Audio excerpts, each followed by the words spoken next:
Друзья, хочу вам сказать одну очень такую информацию, почему я могу, точнее не могу, а почему я позволяю своей собаке лежать на подушке, вообще у себя на кровати.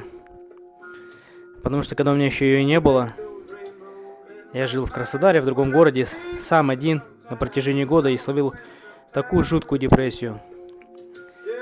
И в один момент я просто понял, что хочу себе завести друга.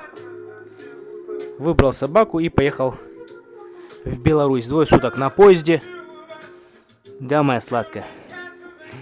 2 суток на поезде, и я забрал этого щенка. Эту девочку сладкую. И после этого у меня больше не было ни единого дня депрессии. Так что если вы